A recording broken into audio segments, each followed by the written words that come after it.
사랑하는 성도 여러분, 오늘은 부활주일입니다.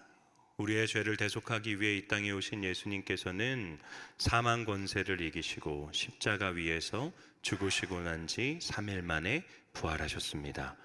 여러분, 이 사실을 믿으십니까? 어떻게 믿으시나요? 네, 그렇지 않나요? 사람이 죽고 난 후에 3일 동안 시체로 있다가 다시 살아난다라고 하는 사실은 그 자체로 참 믿기 힘든 일이죠. 믿지 않는 것이 어찌 보면 지극히 당연하고 상식적인 일이다라고 할 수 있습니다. 한 청년이 있어요. 이 청년은 주일 예배를 참 잘 다니던 청년이었습니다. 그런데 매년 부활주일만 됐을 때는 교회를 나오지 않았어요. 그래서 제가 한 2년 정도 지난 후에 그걸 깨닫고 나서 이 청년에게 물었습니다. 왜 부활주일에는 예배를 나오지 않냐고. 그때 그 청년이 이런 얘기를 하더라고요. 목사님, 저는 예수님이 나를 위해 죽으셨다라는 것은 인정하지만 예수님이 부활하셨다는 사실은 인정할 수가 없습니다. 쉽게 말해 자신의 상식으로 납득될 수 없는 이야기다라는 것이죠. 여러분, 어쩌면 그 청년처럼 생각하는 것이 지극히 상식적이고 이성적인 것 아닙니까? 근데 여러분, 저와 여러분은 어떤가요? 우리는 그 사실을 믿죠. 그리고 그 사실을 기념하기 위해 이 예배의 자리에까지 나와왔습니다. 그래서 생각해 보면요, 사실 매년 부활주일은 우리에게 참 놀라운 그 감격의 순간이어야만 합니다. 왜냐하면 믿을 수 없는 이 내용들을 믿고 그것을 기념하기 위해 우리가 이 자리에 있는 것이기 때문이죠. 예수님이 부활하셨다는 사실을 믿는 것 자체만으로도 우리는 기적을 누리고 있는 자들입니다. 문제는 무엇인가요? 모든 사람들이 이 기적을 누리고 있지는 못하다는 것이죠. 그 청년처럼 여전히 예수님께서 부활하셨다는 사실을 믿지 못하고 있는 수많은 사람들이 있습니다. 오늘 본문에도 그런 사람이 등장하게 되는데요. 오늘 본문 1절을 보게 되면 여인들이 이 본문에 등장하게 되죠.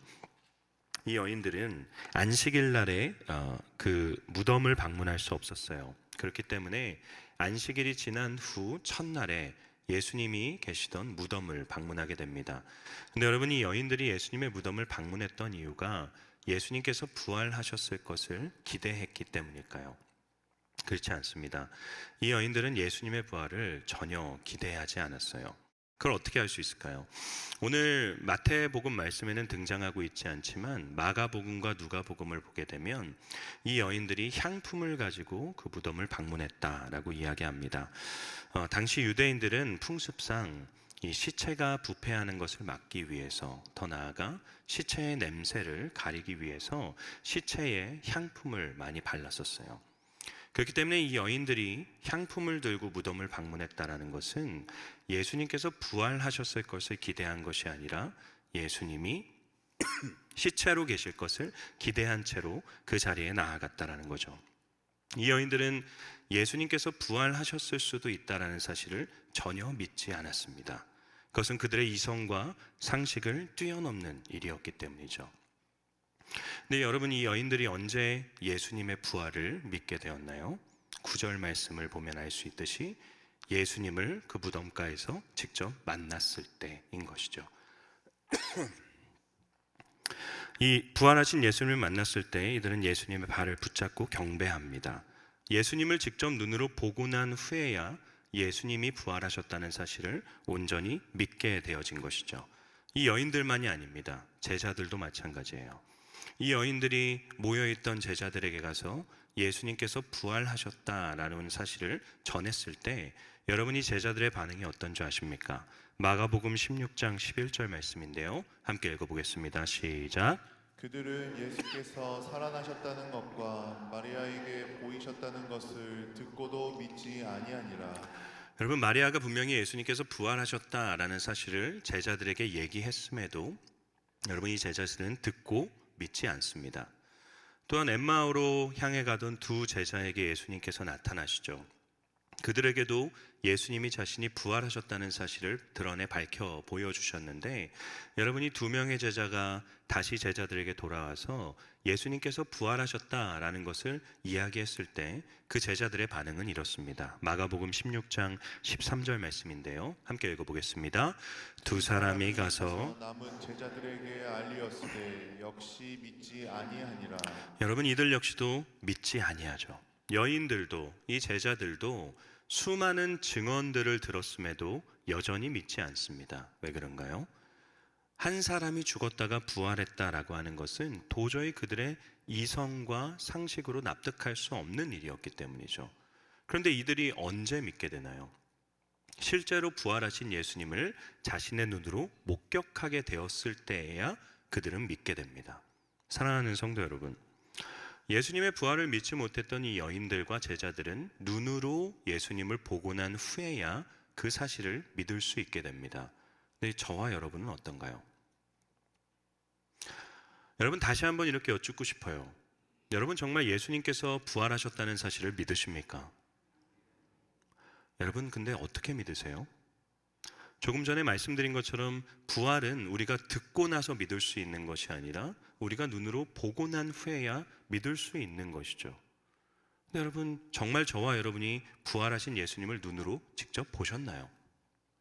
저와 여러분은 어떤 사람들입니까? 저와 여러분은 부활하신 예수님을 우리의 눈으로 보지 못했음에도 그분의 부활을 믿을 수 있게 된 자들인 것이죠. 이게 뭔지 아십니까? 축복이자 은혜입니다.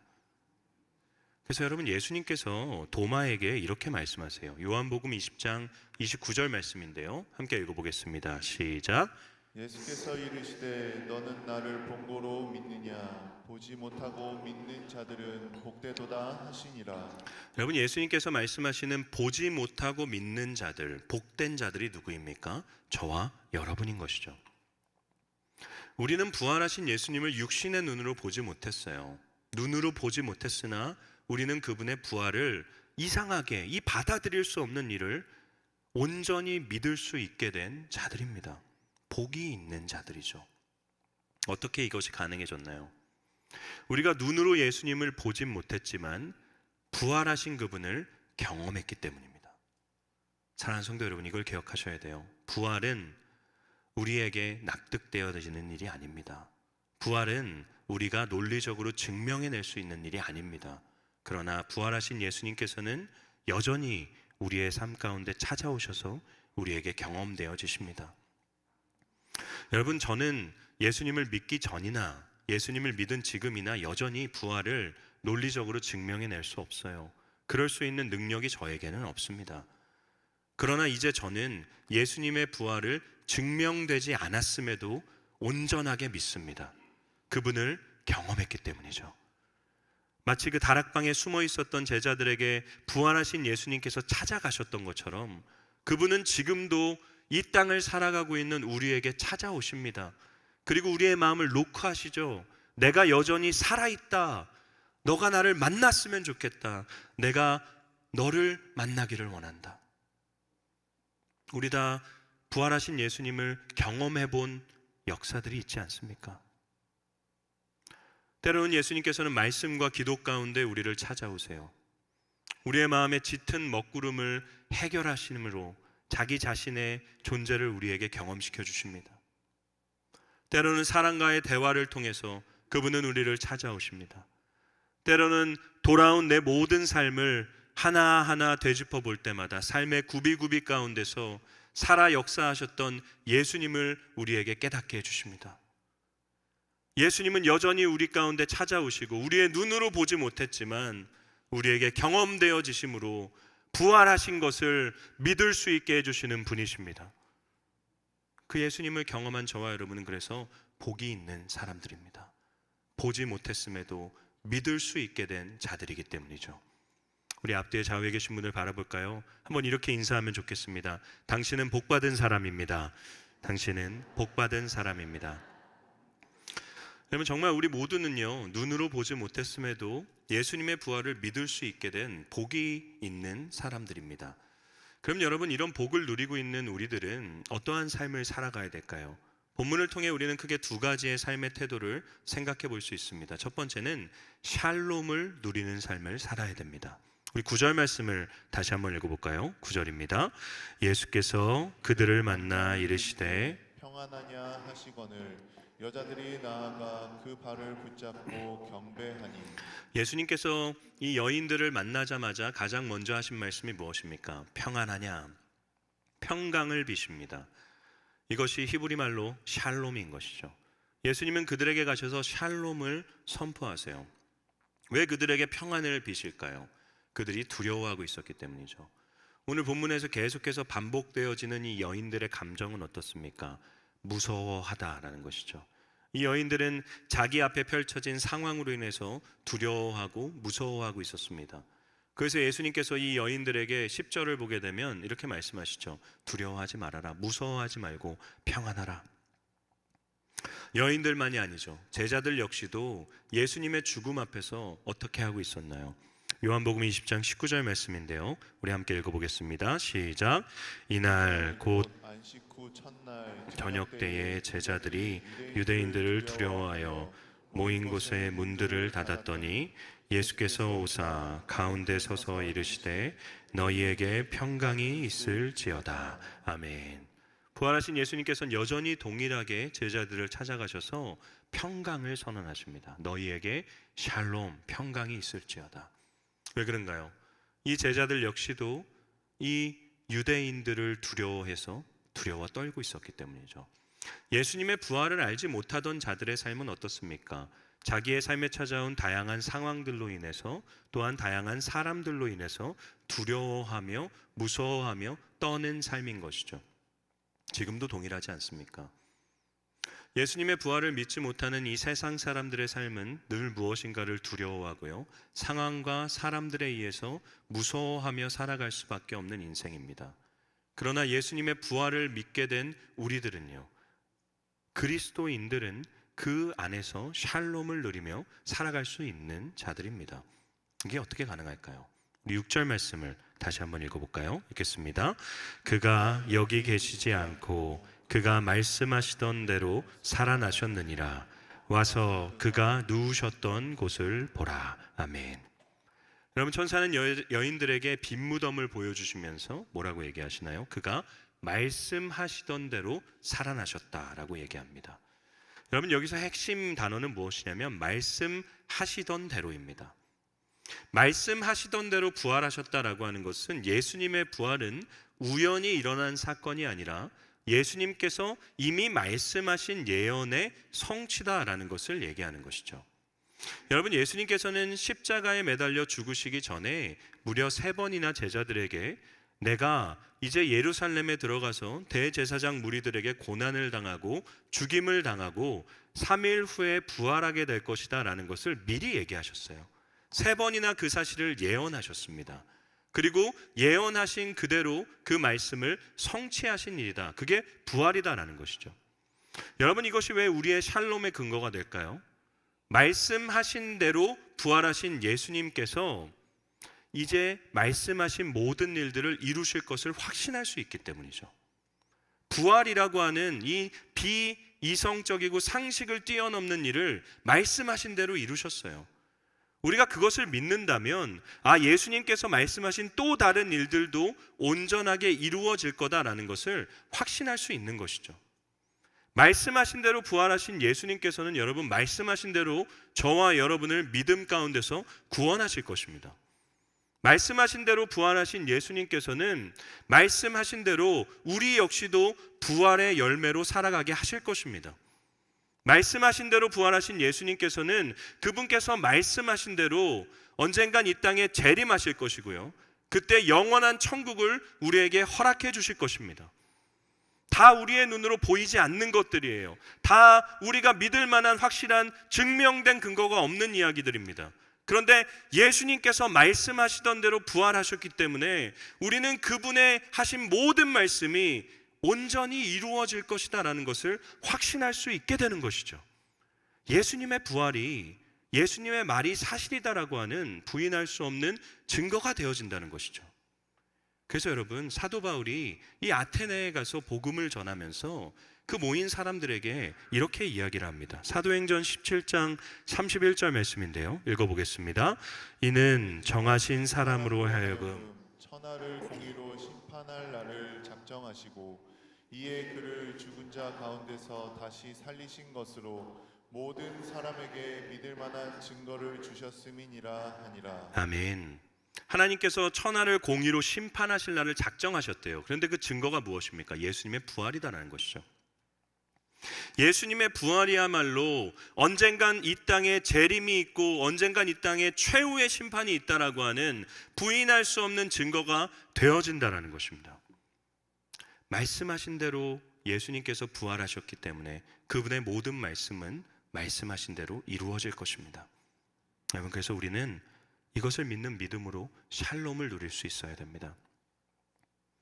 물론 이 땅에는 여전히 우리의 샬롬을 깨트리는 수많은 상황과 사람들이 있어요. 예수님께서도 이 땅에서 부활 전까지 어떻게 하셨나요? 절규하셨습니다. 십자가를 등에 짊어지고 그분 역시도 절규하셨어요. 우리도 이 땅에서 십자가를 짊어지고 그분의 뒤를 따라야 하기 때문에 우리의 삶 가운데서도요, 끊임없이 절규할 만한 상황과 사람들이 생겨나게 됩니다. 그러나 그때 우리는 부활을 기억해야 됩니다.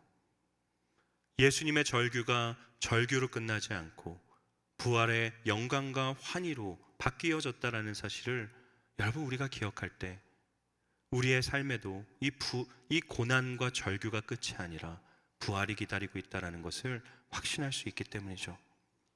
그래서 그리스도인은 절규하지 않는 자들이 아닙니다. 절규하는 순간 가운데서 샬롬을 누릴 수 있는 자들입니다. 여러분, 저는 목사로서 참 많은 장례식장을 다녔어요. 이번 주에만 장례식장을 제가 8번 다녀왔습니다. 참 많은 장례식장을 다녔는데 제 기억 속에 잊혀지지 않는 많은 장례식들이 있어요. 근데 그 중에 한 가지는 자신의 사랑하는 아버지가 급작스러운 교통사고로 세상을 떠난 장례식장이었습니다. 제가 장례식을 가는 그 길 가운데 마음이 참 슬펐어요. 야, 이분은 어떻게 위로할 수 있을까? 이분이 얼마나 황망할까? 그런 마음으로 찾아갔는데 이분이 저를 환하게 맞이해 주셨어요. 그러면서 저한테 이런 얘기를 하시더라고요. 목사님, 저희 아버지가 급작스럽게 돌아가신 것 때문에 분명히 슬퍼해야 되는 것이 맞는 것인데 이상하게 제 마음속에 참 기쁨이 있습니다. 아버지께서 분명히 천국에 가셨을 거다라고 하는 확신이 제게 있기 때문에 여러분, 그 가운데서도 기쁨을 누린다라고 말씀하시더라고요. 그럼 제가 이분의 말씀을 듣는데 많이 회개했어요. 나는 정말 목사로서 이분만큼 분명한 확신과 소망을 가지고 살고 있는가? 난 정말 천국을 인해 이분만큼의 평안을 누리며 살아가고 있는가? 여러분, 영혼에 대한 확신이 있을 때, 부활할 거다라고 하는 믿음이 있을 때 여러분, 장례식장에서도 우리는 샬롬을 누릴 수 있습니다. 사랑하는 성도 여러분, 예수님께서 부활하셨습니다. 말씀하시던 대로 부활하셨어요. 우리 역시도 부활할 것이고 우리 역시도 영원한 천국에서 살아갈 것입니다. 성경은요, 우리가 이 땅에서 완전한 평안을 누릴 수 있다라고 보장하지 않아요. 예수님을 믿는다고 해서 우리의 삶에 완전한 평안이 이 땅 가운데 이루어질 거다라고 얘기하지 않습니다. 성경은 이 땅 후에 부활이 있고 그 부활의 때에 우리는 완전한 평안을 누린다라고 얘기합니다. 그렇기에 이 땅을 믿는 믿음으로 살아가라, 우리에게 여전히 이야기하고 있습니다. 사랑하는 성도 여러분, 부활을 믿는 자들로서 저와 여러분이 이 땅 안에서 샬롬을 누리며 살아갈 수 있기를 주님의 이름으로 축원합니다. 첫 번째는 샬롬을 누려야 됩니다. 두 번째는 어떤 것일까요? 우리 7절과 8절 말씀을 다시 한번 읽어보겠습니다. 시작. 또 빨리 가서 그의 제자들에게 이르되 그가 죽은 자 가운데서 살아나셨고 너희보다 먼저 갈릴리로 가시나니 거기서 너희가 배우리라 하라. 보라, 내가 너희에게 일렀느니라 하거늘. 그 여자들이 무서움과 큰 기쁨으로 빨리 무덤을 떠나 제자들에게 알리려고 다름질할세. 여러분, 천사가 여인들에게 예수님의 부활을 이야기하고 난 후에 뭘 하라고 하나요? 빨리 가라라고 얘기합니다. 이 여인들은 빨리 가죠. 무덤을 빨리 일어나서요, 빠르게 다름질하게 됩니다. 누구에게로 가나요? 부활의 소식을 알지 못해서 여전히 두려워하고 있는 제자들에게 그 여인들은 달려갑니다. 여러분, 부활을 믿게 된, 은혜로 믿게 된 우리의 삶은 어때야 되나요? 우리 역시도 빨리 가서 선포하는 자가 되어야 되죠. 하나님께서는 우리의 선포를 통해 일하십니다. 여러분, 이 여인들이 언제 예수님을 믿게 되었나요? 예수님의 부활을 믿게 되었나요? 천사들이 선포하고 난 후에 예수님의 이 여인들을 만나 주십니다. 동일하죠. 제자들은 언제 부활하신 예수님을 만나게 되었나요? 이 여인들이 가서 선포한 후에 제자들이 예수님을 만나게 됩니다. 도마는, 의심하던 도마는 언제 예수님을 만나게 되었나요? 나머지 제자들이 이 도마에게 예수님의 부활을 선포하고 난 후에 도마는 비로소 예수님을 만나게 됩니다. 원리는 동일하죠. 늘 먼저 선포가 있습니다. 그리고 선포한 자들에게 예수님께서 찾아가셔서 그들을 만나 주십니다. 예수님은 여전히 선포하는 자의 입술을 통해서 일하십니다. 그래서 사도 바울이 로마서 10장 13절 14절에서 이렇게 이야기합니다. 제가 읽어드리겠습니다. 누구든지 주의 이름을 부르는 자는 구원을 받으리라. 그런즉 그들이 믿지 아니하는 일을 어찌 부르리요? 듣지도 못한 일을 어찌 믿으리요? 전파하는 자가 없이 어찌 들으리요? 주의 이름을 부르는 자는 구원을 받는데 듣지 못하고 전파하는 자가 없는데 어찌 믿을 수 있겠느냐 반문하는 것이죠. 대구의 복음화율이 7% 미만이라고 합니다. 그 말은 저와 여러분 주변에도 여전히 복음을 듣지 못한 채로 죽어가고 있는 수많은 사람들이 있다는 것을 의미하는 것이죠. 여러분, 우리는 그들에게 달려가서 이 복음을 증언하는 자들이 되어야만 합니다. 여러분, 이걸 잘 이해하셔야 돼요. 복음을 증명하는 자가 아니라 복음을 증언하는 자가 되어야 되죠. 우리가 복음을 증명해야 된다면 우리 중 누구도 그 복음을 증명할 수 없을 것입니다. 그런데 우리는 복음을 증언하는 자가 될 수 있어요. 증언이란 무엇입니까? 내가 보고, 내가 듣고, 내가 알게 된 것들을 이야기하는 사람을 증언하는 자다라고 얘기하죠. 우리는 복음을 증언해야 됩니다. 그런데 복음을 우리의 말로만 증언해서는 안 되죠. 처음에 말씀드린 것처럼 복음을 말로써 듣고 믿는 사람들은 없기 때문입니다. 우리는 복음을 증언해야 됩니다. 그런데 무엇으로 증언해야 되나요? 나의 삶이 복음을 증언해야 됩니다. 내가 복음을 믿는 자로서의 삶을 살아야 돼요. 사람들이 나의 삶의 모습을 보면서 정말 부활이 있다라는 것을 받아들일 수 있어야 되는 것이죠. 직접 눈으로 보지 못했습니다. 그런데 내 삶이 눈에 보이는 복음의 증거가 되어야 된다는 거죠. 여러분, 오늘 3부 예배 때에는 우리 교회 초대 담임 목사님이신 안희와 선교사님, 아담스 선교사님의 증손녀 부부가 방문을 하십니다. 두 분이 오셔서 제가 이 아담스 선교사님의 일대기에 대해서 이번 주에 읽어봤어요. 참 큰 도전과 은혜가 되었습니다. 특히 아담스 선교사님의 아내였던 넬리 아담스 선교사님은 대구 땅에 오셔서 한 12년 정도 사시다가 이곳에서 소천하셨습니다. 순교당하셨어요. 그분의 이 묘지가 여전히 동산의료원 성교박물관 잔디밭에 있는데요. 제가 그분의 묘비를 봤어요. 그리고 참 큰 도전을 받았습니다. 그분의 묘비에 이렇게 적혀 있었어요. 한번 사진을 띄워주시겠어요? She is not dead, but sleep. 그녀는 죽지 않았다. 그러나 잠들어 있다. 여러분, 이 말이 제게 참 큰 도전으로 다가왔습니다. 여러분, 어떻게 그 미국인이었던 그 여인이 정말 척박하고 오지에 불과했던 이 조선이라고 하는 이곳에 와서, 우리나라에 와서 복음을 전하며 살아갈 수 있었을까요? 어떻게 그분이 이 땅에 와서 이곳에서의 죽음을 맞이할 수 있었을까요? 영원을 소망했기 때문이죠. 영원이 있다라는 것을, 부활이 있다라는 것을 그분이 확신했기 때문입니다. 사랑하는 여러분, 저와 여러분 역시도 부활을 믿는 자들입니다. 그런데 여러분, 우리의 삶 가운데는 얼마나 부활에 합당한 삶을 살아가고 있습니까? 우리는 얼마나 영원을 위한 삶을 살아가고 있습니까? 어쩌면 우리는 부활을 믿게 되었음에도 불구하고 여전히 이 땅에 눈에 보이는 가치와 눈에 보이는 것들을 쫓는 삶을 살아가고 있는 것은 아닙니까? 우리의 삶 가운데 얼마나 부활 후의 인생을 위한 일들이 펼쳐지고 있습니까? 여러분, 영원히 남는 일은 오직 한 가지, 그리스도를 위한 일들 뿐입니다. 예수 그리스도를 위한 일들만이 영원히 남게 됩니다. 사랑하는 성도 여러분, 한 주간 살아가시면서 내가 부활을 믿는다면 부활을 믿는 자의 삶을 살아가시기를 주님의 이름으로 축원합니다. 영원을 소망하십시오. 부활 후에 내가 살아가게 될 완전한 삶을 위해 부활을 선포하는 자로, 선언하는 자로서 살아가는 저와 여러분의 한 주가 될 수 있기를 주님의 이름으로 축원합니다.